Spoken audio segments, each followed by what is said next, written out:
my decision. It's up to me to give of my heart. Love is my decision. No one else will tell me to start. And once I decide to change my mind, God will show me how. Love is my decision right here and now. Love is my decision. It's up to me to give up my heart. Love is my decision. No one else can tell me to start. And once I decide to change my mind, God will show me how. Love is my decision right here and now.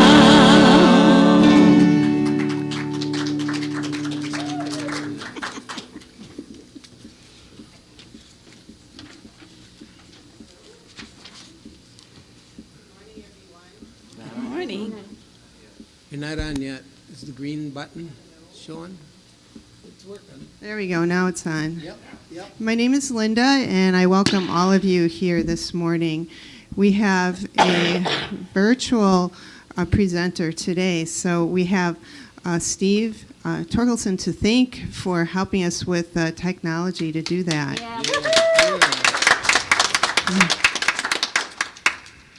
And yesterday, Reverend Phil was our presenter virtually through Zoom for a retreat. And there were about 10 or 11 of us. All of the board and the prospective board members were there, and other members as well. And wouldn't you say it was beyond my expectations? Yeah, it was good. Really appreciated the spiritual message and the real humanity aspect that he brought to our day. So with that, let's see how we're having a little issue with our slides, so you'll have to bear with us as we work through that. Let's see. We are going to say our vision statement. We are up and Adam. Thank you. Our vision. A world powerfully transformed through shared spiritual awakening.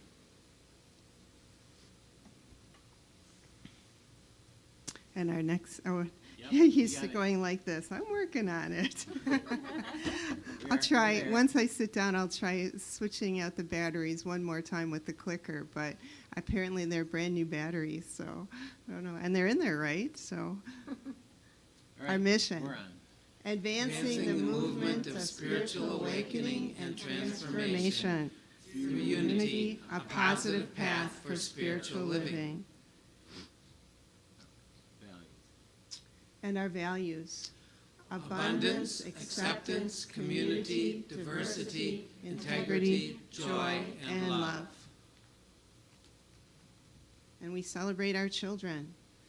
Unity of Appleton sees the divinity in all children and nurtures their unfolding spirituality.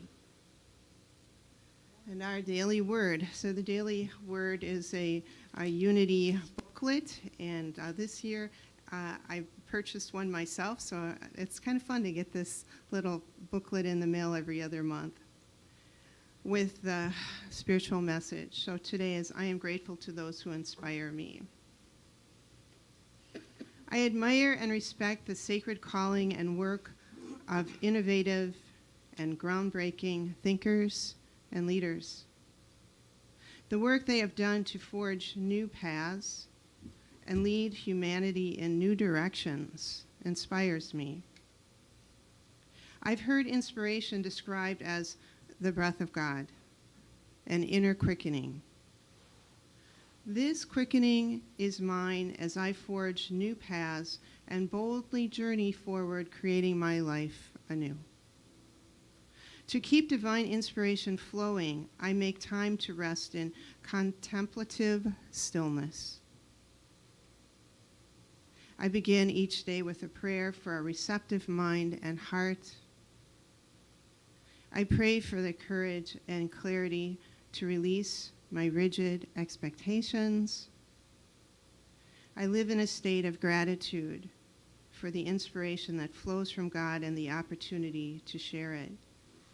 And from Genesis chapter 2, verse 7. Then the Lord formed man from the dust of the ground and breathed into his nostrils the breath of life, and the man became a living being.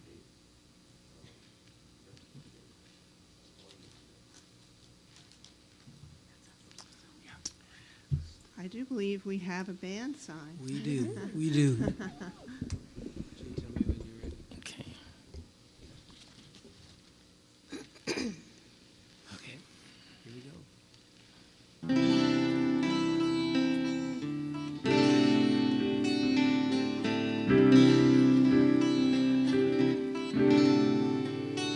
I'd gladly walk across the desert with no shoes upon my feet to share with you the last bite of bread I had to eat.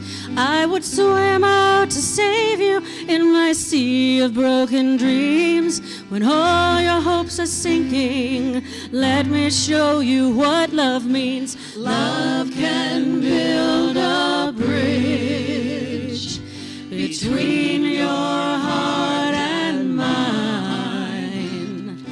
Love can build a bridge. Don't you think it's time? Don't you think it's time?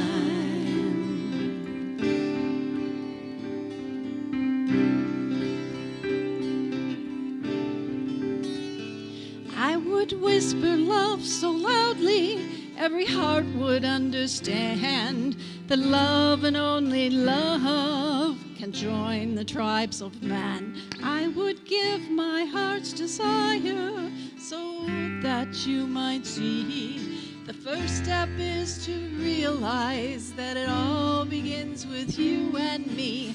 Love can build a bridge between your heart and mine. Love can build a bridge. Don't you think it's time? Don't you think it's time? Love can build a bridge between your heart and mine. Love can build a bridge. Don't you think it's time? Don't you think it's time?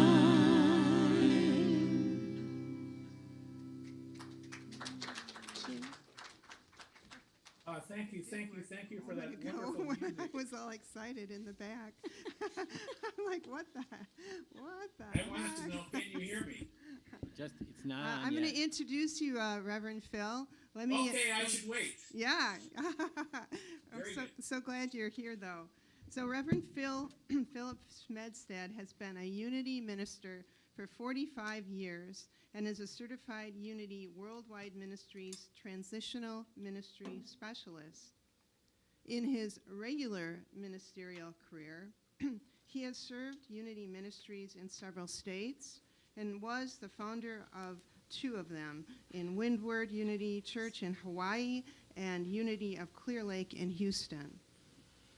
Reverend Phil and his wife Lura also founded Theophilus Divinity School in Minneapolis, which was a 3-year course in deep personal transformation, which they led for 13 years. That's cool. I'd like to sign up.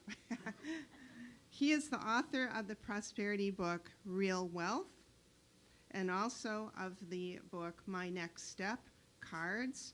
I'm sorry, that's not a book, it's Cards, a self-guided study in personal transformation. Reverend Phil has served as a transitional specialist in Santa Barbara, California, Oak Park, Illinois, Eau Claire, Wisconsin, Hartford, Connecticut, Tulsa, Oklahoma, and several Unity Ministries in Minnesota, where he and his wife Lura live. So, we're so glad you're here. Take it away. Thank you. And good morning, everyone. Good morning.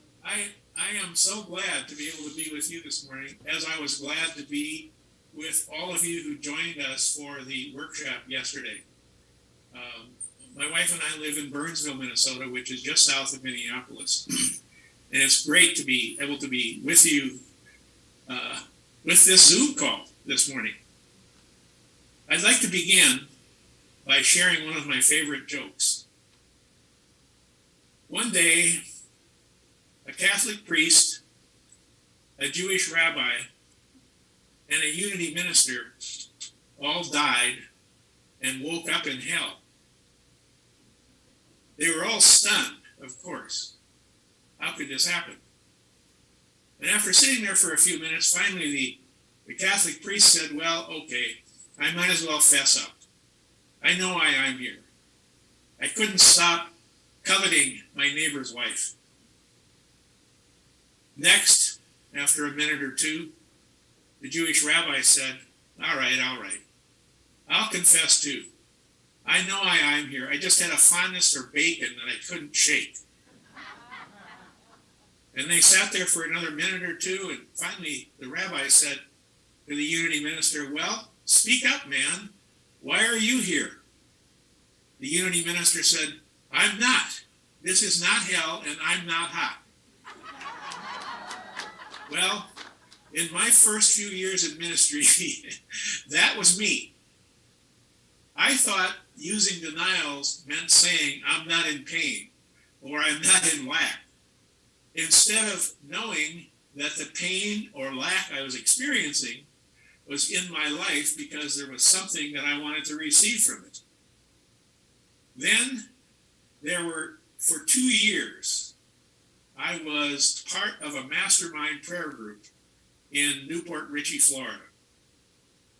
Those of you who have been in a mastermind prayer group know that one of the steps in that prayer group says, I ask to be changed at depth.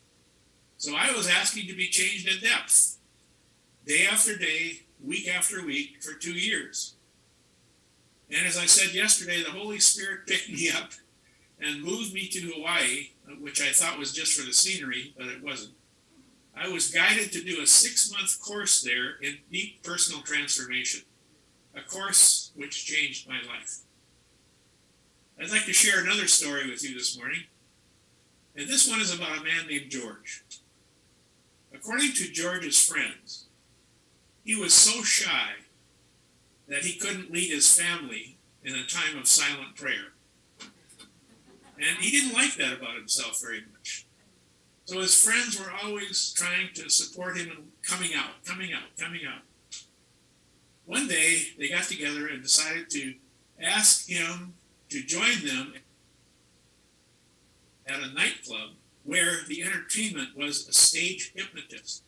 And they arranged with the hypnotist beforehand that when the hypnotist asked for a volunteer from the audience, they were all going to volunteer George.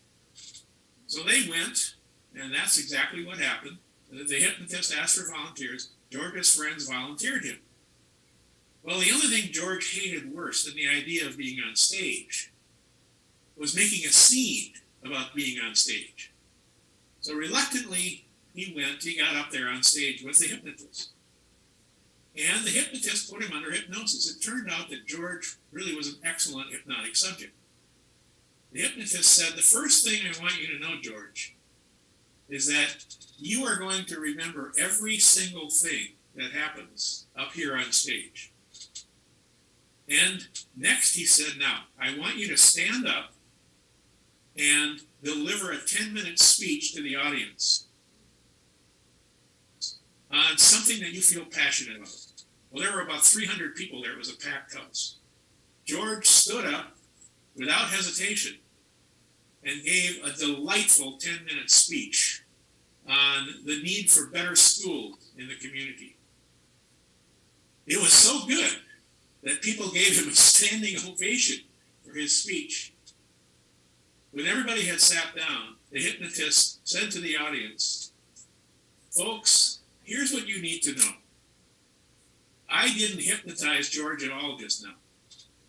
What I actually did was I de-hypnotized him. George could have given that speech any day of his life, except that every day of his life, he has been re-hypnotizing himself into believing that he couldn't do it. And that's all that happened here. Now, we remember that George was going to remember everything that happened, which he did. And as he remembered giving the speech, he loved how he had felt giving that speech. So he joined the Toastmasters Club and ended up becoming one of the most popular speakers of the area. Well, of course, the reason I'm telling you this story is that it's a parable. It's about every single one of us, and certainly about me. My 6-month-long course in transformation helped to de-hypnotize me. As I shared yesterday in our workshop, Dr. Bernie Siegel, the wonderful cancer specialist at Yale University, in one of his, by the way, his books on healing are the best I've ever seen about healing. In one of his books, he said, what most people don't realize is that for the first 7 years of our life, about 7 years, our brainwave state is almost exactly the same as it is for people who are under hypnosis. In other words, we were all being hypnotized for the first 7 years of our lives. And in our hypnotic state, we accepted what we learned then as true. The real, eternal truth about us is that we are all divine beings. The truth is, we are expressions of divine love. However, what we learned under hypnosis is to be afraid, to live in fear, and in that fear to try and control and feel the need to attack. The truth about us is that we are expressions of divine power of creation.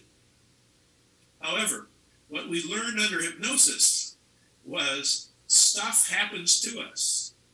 We learn to believe in luck. We learn to believe that we're helpless victims. The truth about us is that we are expressions of divine wisdom. However, what we learned under hypnosis was how to rely on our puny intellect for guidance instead of the guidance of spirit, which is always available to us. The truth about us is that we are expressions of divine aliveness.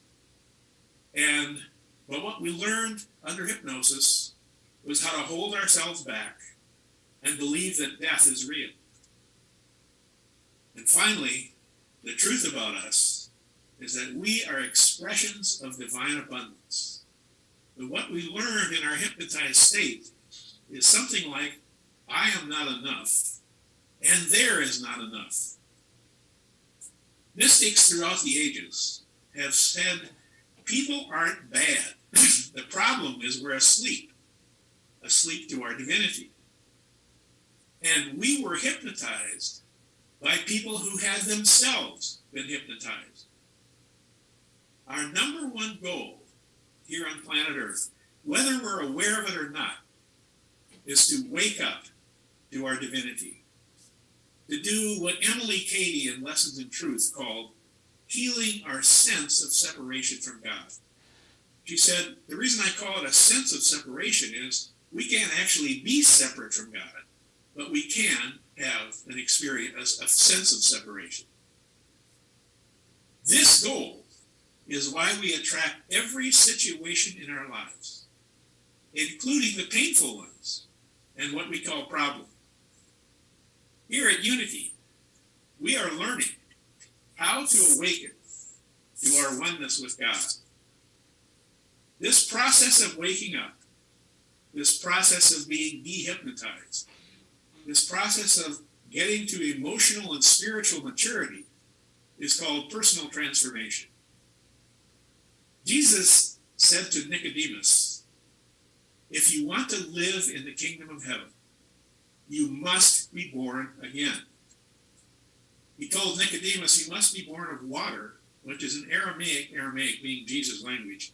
It's an Aramaic figure of speech, which means cleansing or undoing or unlearning. And he said, you must be born of spirit, which means surrendering to our magnificence. Again, as I said yesterday in our workshop, the Russian mystic Gurdjieff said that transformation is a kind of rebirth. And he said, if you want to be reborn, first you have to be willing to die to who you thought you were. And the only way you can die to who you thought you were is to wake up to when you're in your false self. Jesus also said, whoever would be my disciple, let him take up his cross and follow me. So many of us have been afraid of that saying. But this too is an Aramaic figure of speech, an Aramaic idiom. It simply means to face ourselves, both our divinity and our shadow, and to be transformed.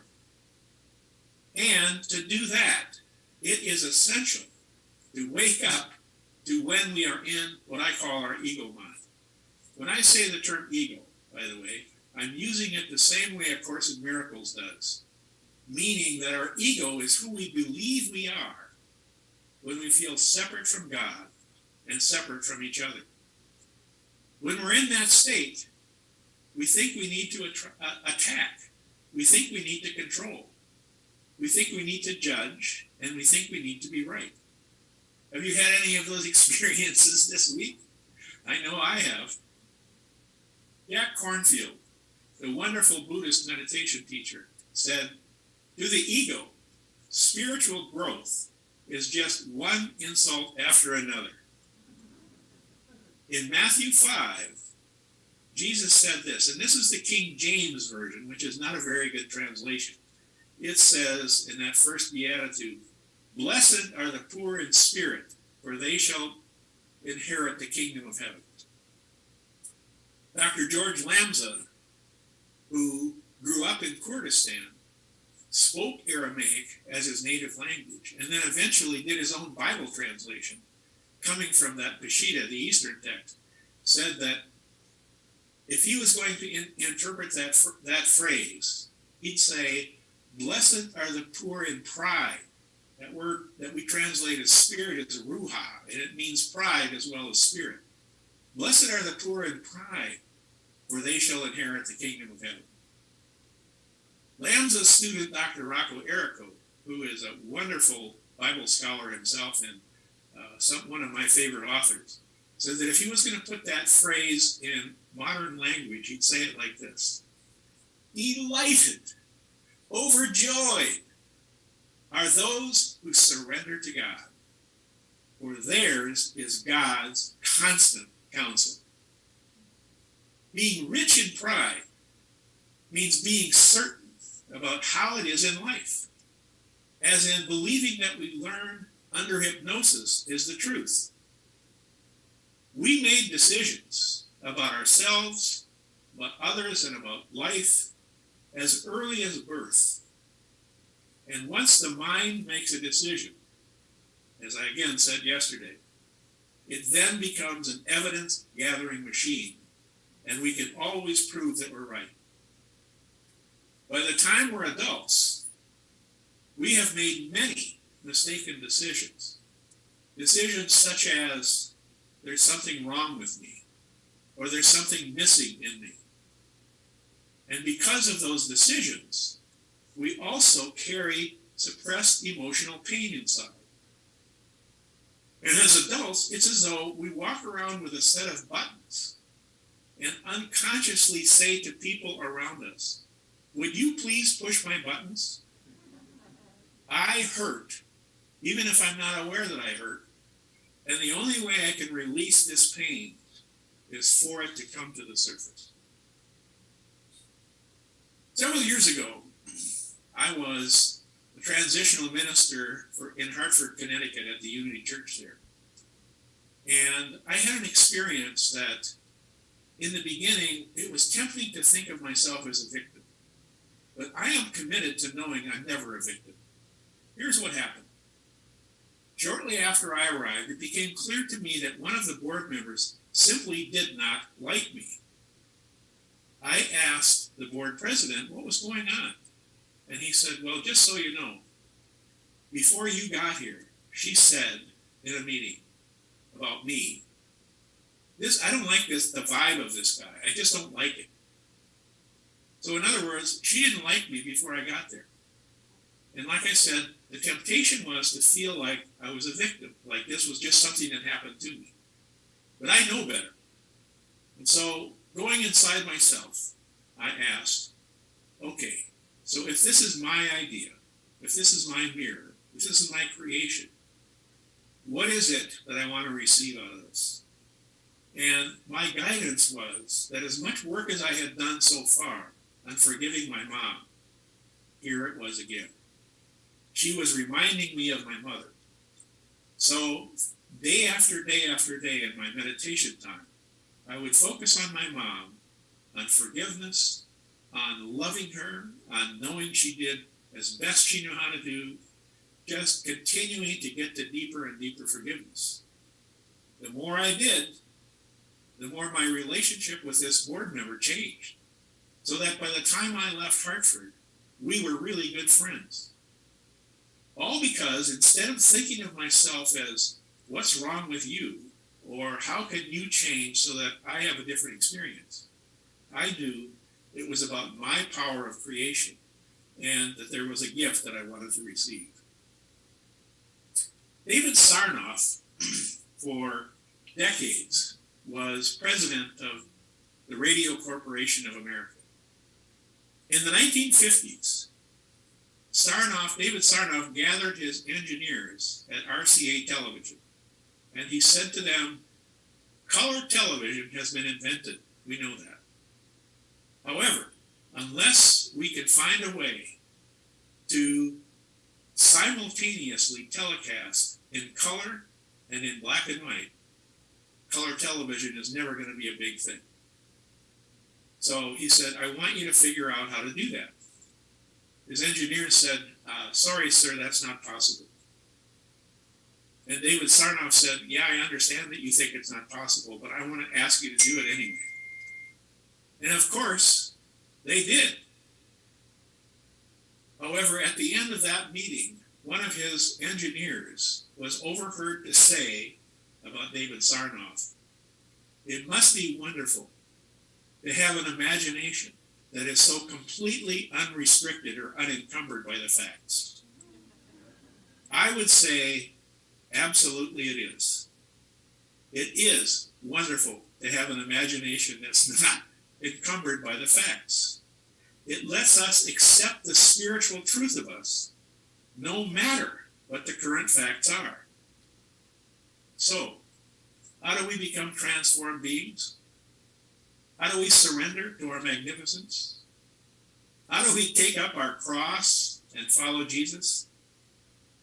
First of all, we accept what Jesus said in another place about the truth of our being. Quoting the Old Testament, he said, have you not read, I said that you are gods, and all of you children of the Most High?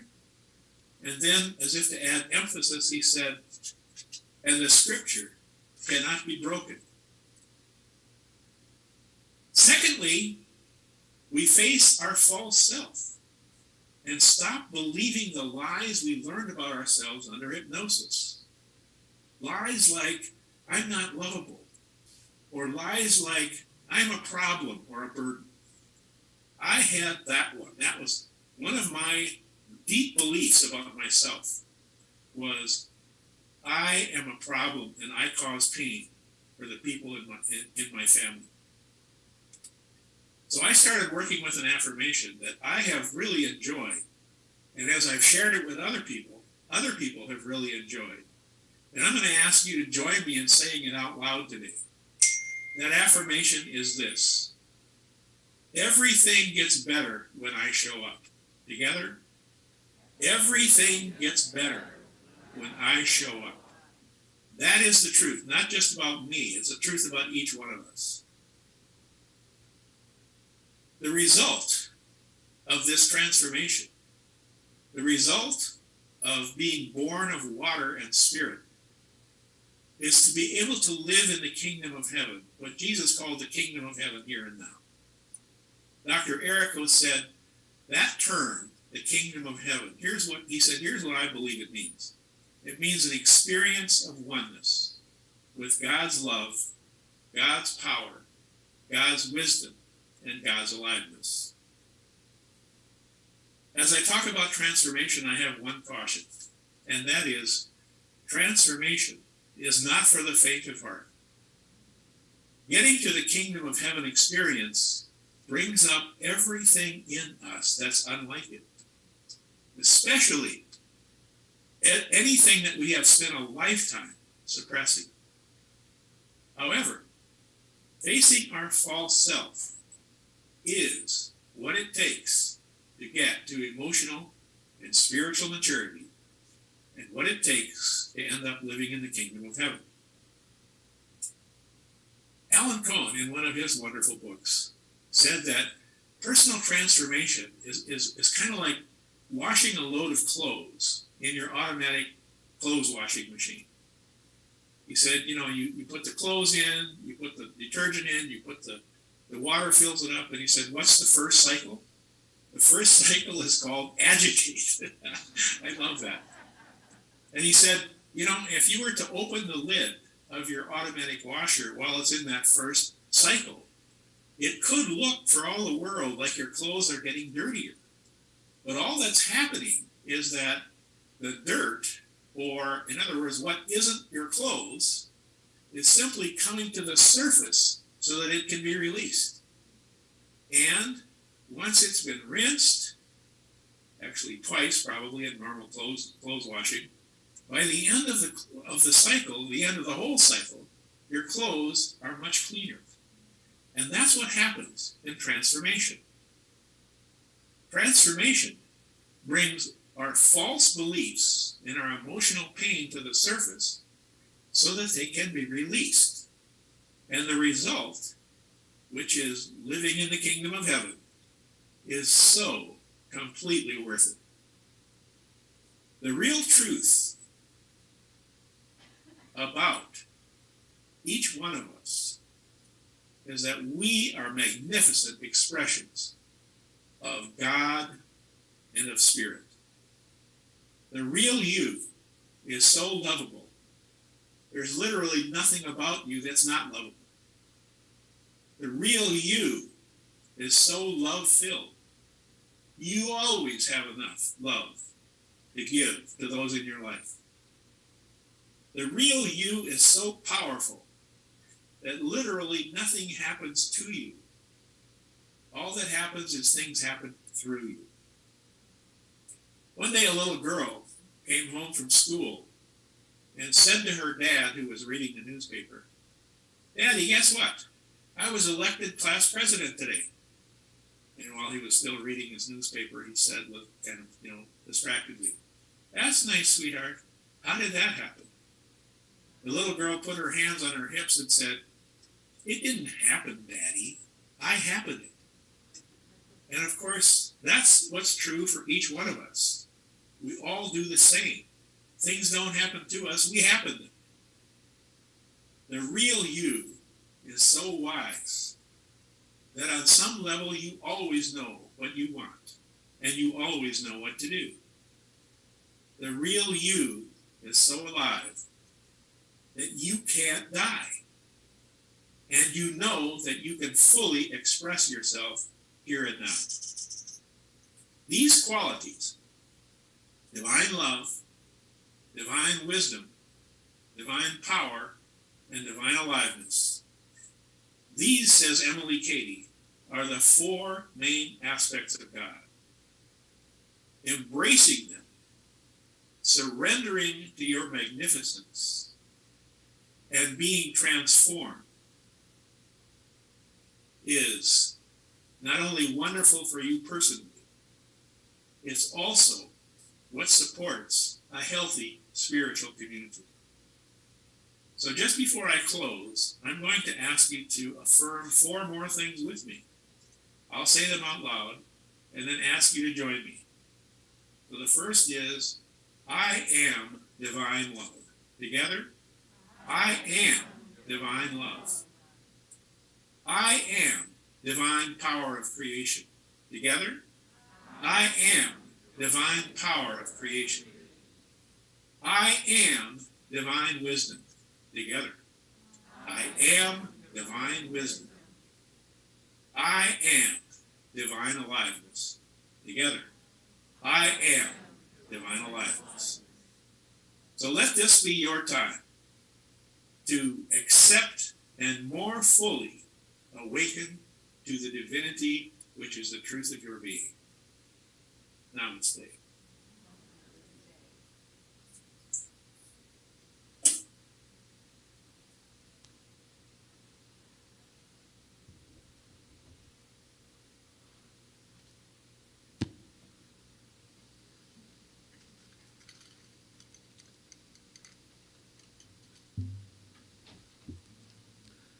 I now invite you to begin to prepare yourself for reflective personal prayer and guided musical meditation, after which I ask that you remain in essential silence during the music. If you choose to, you may close your eyes.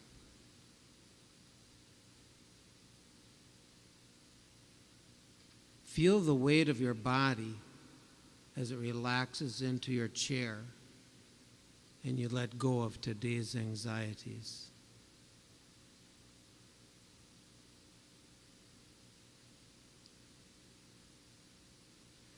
Feel your feet on the solid earth beneath as you let go of tomorrow's worries.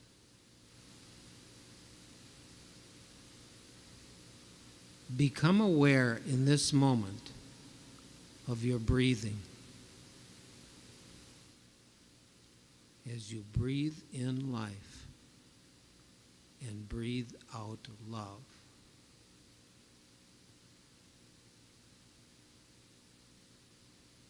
Breathe in life and breathe out love.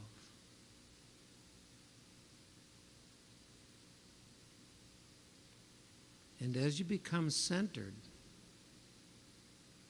focus your attention on your beautiful heart, your beautiful Christ self.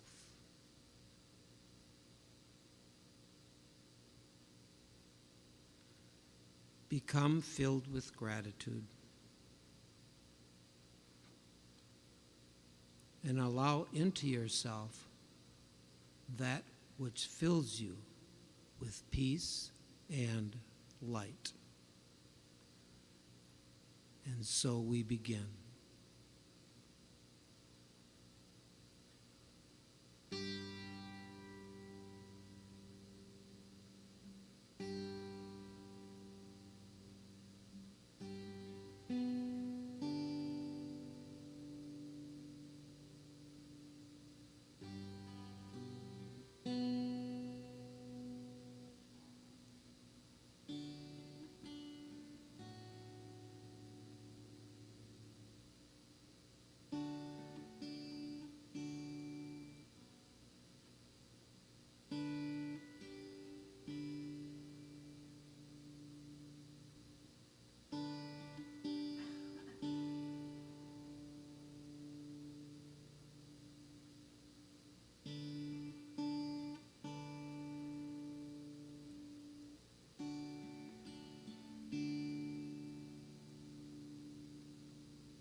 invite you to gently return to this place.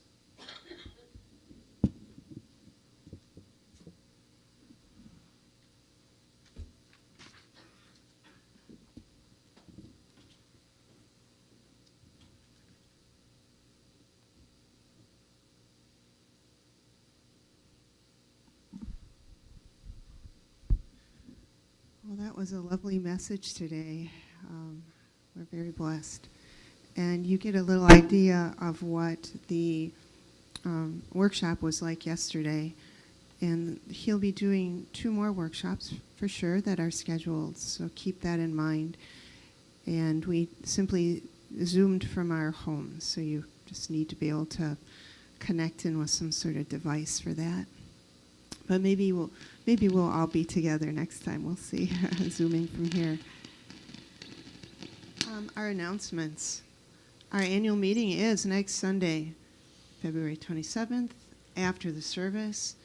It will be held here in person and also via Zoom. So anyone can attend the annual meeting, but in order to vote, you do need to be a member. And and we've signed our membership cards, and so. This year we will not be printing annual meeting materials, so please check your email tomorrow for that information. Thank you, Paige. We need chairpersons for Sunday services in March, so sign up at the Connect and Serve table. Anything else? I think Phil's next topic is going to be about abundance, so we'll make sure to get that out. The next conference workshop. Workshop. Next workshop meeting with Reverend Phil will be on abundance. Thank you. Okie doke. Well, let's focus on our prosperity. And if you could say our affirmation of prosperity with me. Unity of Appleton is alive with the energy of spirit in the flow of divine abundance and radiant with unlimited possibilities. And also our celebration of giving and receiving. Divine love in and through me blesses and multiplies all that I am, all that I have, all that I joyfully give and willingly receive. I give in love, and I trust God as my source.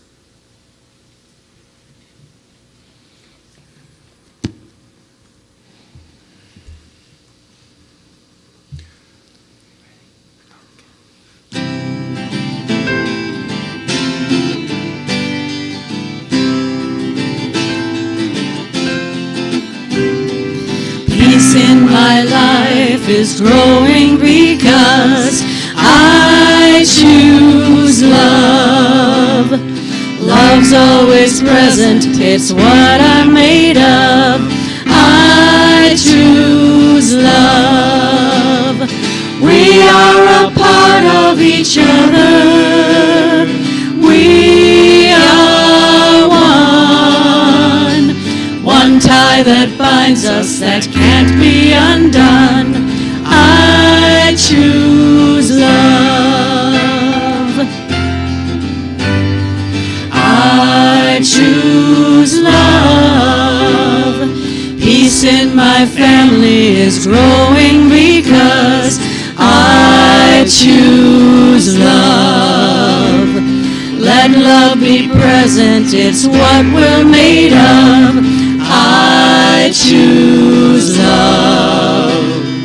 We are a part of each other. We are one.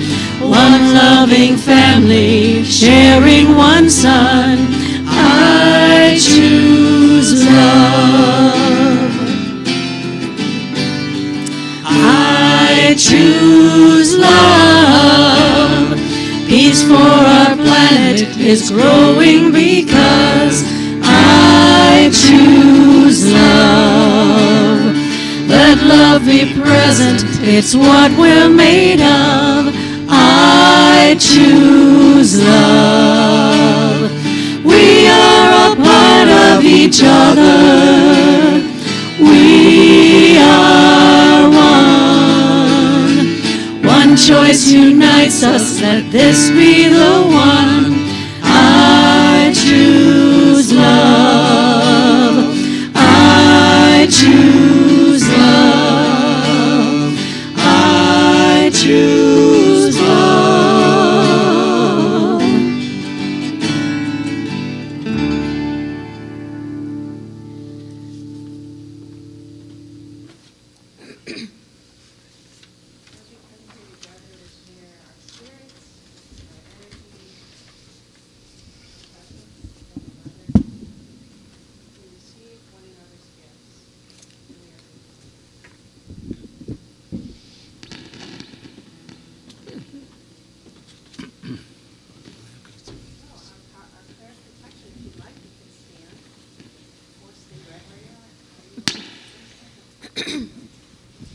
Light of God surrounds us.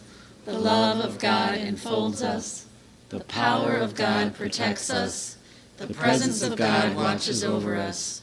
Wherever we are, God is, and all is well.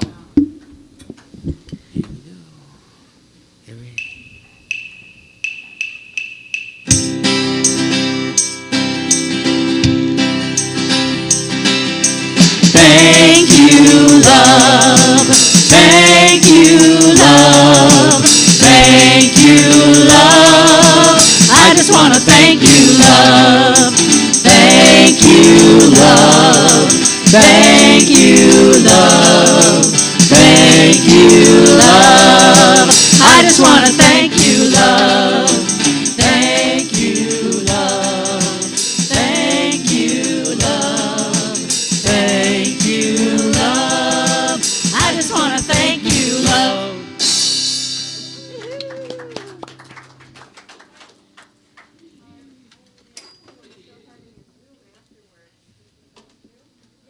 Yes, we are. Yep. Yeah, it's going to be a minute.